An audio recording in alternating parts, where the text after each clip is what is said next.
Banks will meet Emilio Villegas of the Dominican Republic at 125 pounds. And let's go to ring announcer Michael Music.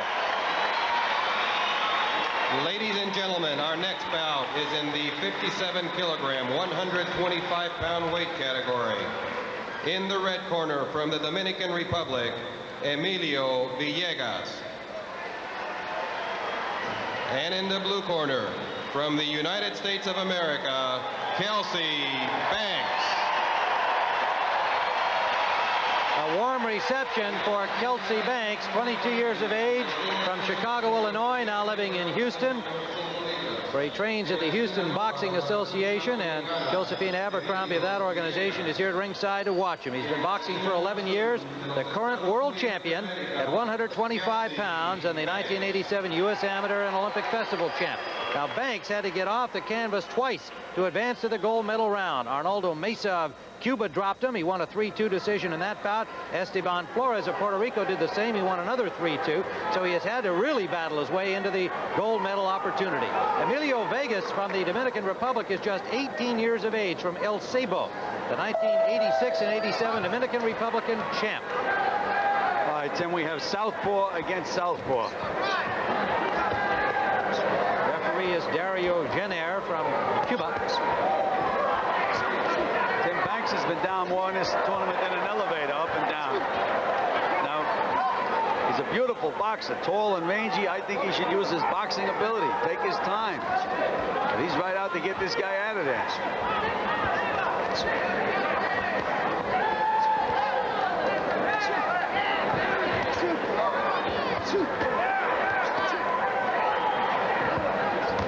Villegas lacks experience, Tim. He does not have the experience of a Kelcie Banks. By no way, just 18 years of age, and has not been in the major competitions that Banks has. But he did a good job getting to the final, beating Robin David Guy and Jose Avilar. Banks has had one more bout. Good right hook by Banks. Dandy by Banks. Two stiff right hooks by Banks.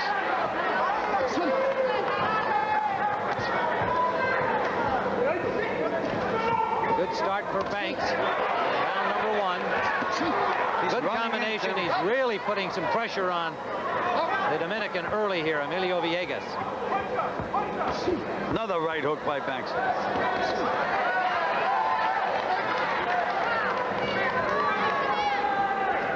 Banks is all charged up, Tim. I think he should just settle down. Settle down. Pick this kid apart. Well, so far, the being charged up has helped him to get off to this good start. But you're right, Gil. He should be the boss and should be able to do it in a relaxed fashion against the less experienced Villegas.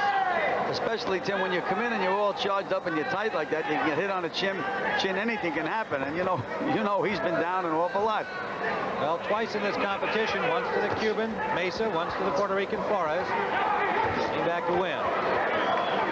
Final minute, round one.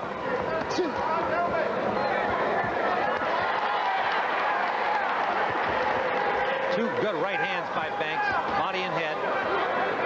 Game Dominican has a little blood from his nose already, but he's punching back.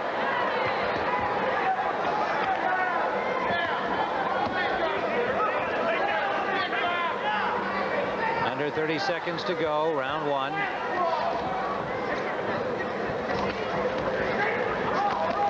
Villegas is not going to lose for lack of trying, Tim. That's for sure. He's not showing any respect at all for the world champion. Just landed a good right hand up the pipe. Good solid jab. Final seconds of round number one. Kelcie Banks going for the featherweight gold against Emilio Villegas. And let's take you back to Brent in the studio. All right, Tim, quickly, the gold medal game underway in basketball. Early spurt by the U.S. Let's go live to Dick Stockton. Dick. Thank you very much, Brent. It's 10-4 in the United States, coming out storming early. And David Robinson and Chapman each have 4 points. And Robinson terrific all over the floor, Billy. Well, he has. He really came out to play quickly here. He's going to follow up Pooh Richardson's jumper from the foul line. David goes way above the rim. And, of course, an international ball. That's a legal play. And the big star for Brazil, Oscar Schmidt is his last name, averaging 33, has not gotten off a shot yet. That's the great USA defense so far. Right now, let's go back to Tim Ryan at boxing. Your referee for this bout All right, Dick, we're awaiting round number 2 here. Kelcie Banks, the featherweight from Chicago and Houston, against Emilio Villegas of the Dominican Republic.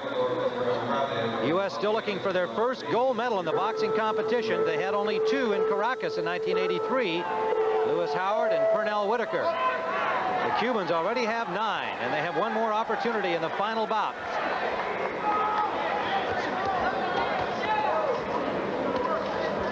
That's what Banks has to do. He has to use those legs, use that lateral motion, do a paint job on the kid.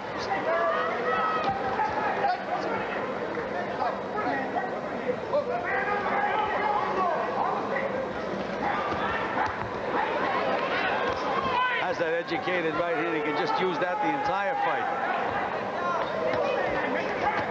One of the only, well, that was a trip there as the legs got tangled up.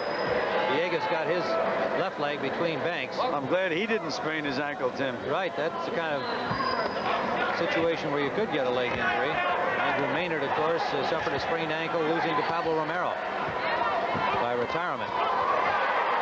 Both punchers landing solidly in that exchange. Well, Banks is going beautifully to the body and head, Tim. That right hook. Sorry to say that only 2 Cubans didn't make it to the gold medal round. Banks eliminated one of those, Arnaldo Mesa of Cuba. Michael Carbajal, the American, eliminated the other, Juan Torres, at 106.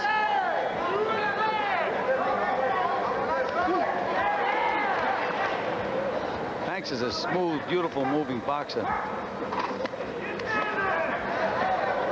He can't discourage Villegas, though, Tim. Sure can. No, He can't discourage him. He's fighting the fight like he's in control. And clearly what we've seen, Banks has been doing the better job with 1:19 to go in the second round. But yes, you have to admire the attitude and approach of Villegas. Banks, they better be careful stepping out of those clinches. Step straight back that time. It's a no-no in boxing.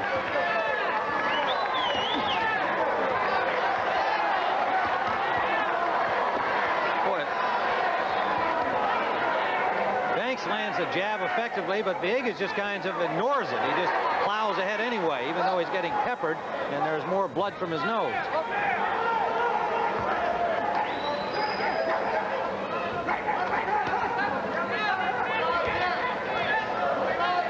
Banks starting to lean in with his head and his hands down. He gets a caution for it, but that's not effective style for him anyway, Gil. You are continually saying he should be boxing and moving. Tim, big, tall guy. Why does he have to give a guy his head?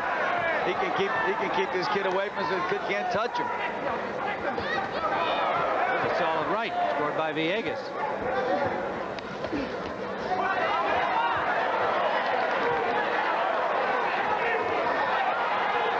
Final seconds of round number 2. Right jab is very, very effective for Banks now. Been tremendously effective, but as I said, Villegas just keeps coming. You can't seem to keep him away with it, but he's scoring a lot of points. So after 2, we would feel there's Josephine Abercrombie of the Houston Boxing Association, where Kelcie Banks trains, and she's nervously cheering him on. And after 2, I would say that on our card, Banks has won them both, but we have been proven wrong before.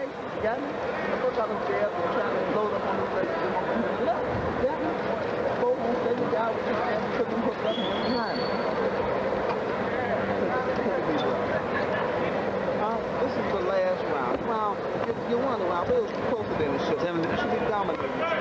His corner man is giving him good advice, Tim. He's telling him, use your jab, don't load up on a punch.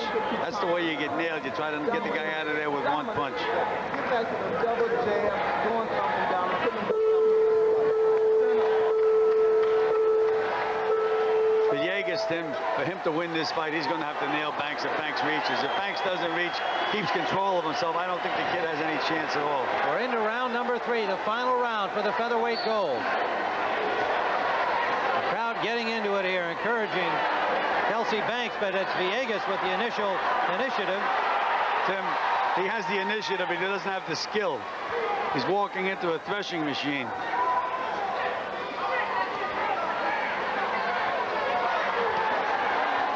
Shot to the body by Villegas.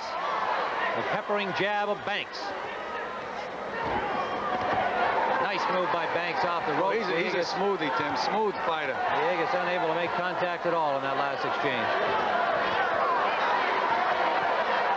Villegas is letting it all hang out now, Tim. You better save something for the last minute. Not gonna have, you won't have anything left.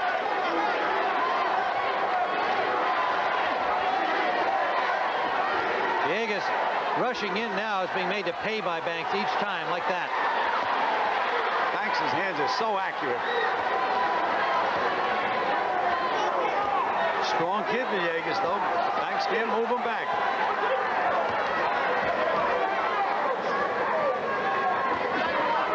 Good combination inside by Banks, slipping off the ropes.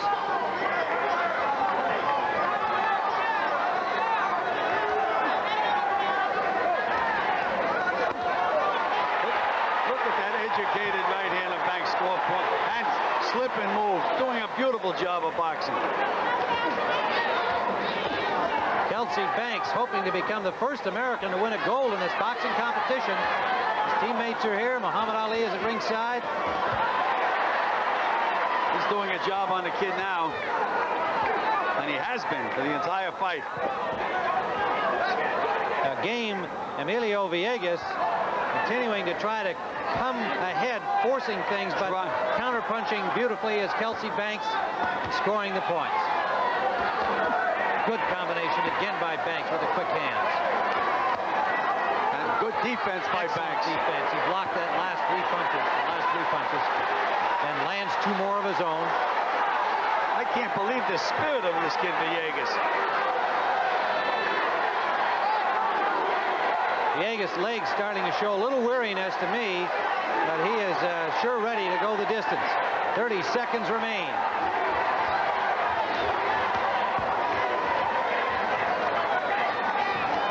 Good right hand by Banks.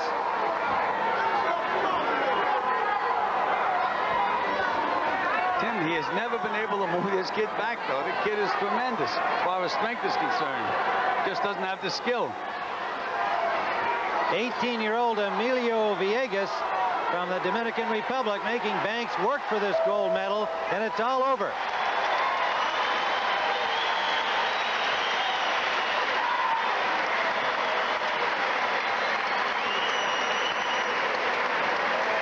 Well, that should be the first U.S. gold in boxing, but we'll have to wait till 5 judges at ringside come up with a decision. Let's look at some of the action from the final round. There's that good left jab by Kelcie Banks. Left cross, Tim. South Left cross, pardon me, and exactly right from the right hand, the left-handed boxer Kelcie Banks. We'll be back with a decision here at the Convention Center in a moment. Let's get the decision in the featherweight division from Michael Muser, the ring announcer. Ladies and gentlemen, in our previous bout, we have a unanimous decision. Señoras y señores, en el combate anterior, tenemos una decisión unánime.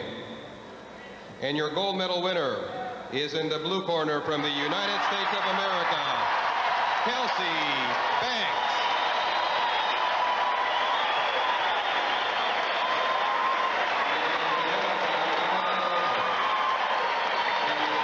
Kelcie Banks becomes the first gold medal winner for the U.S. boxing team, winning the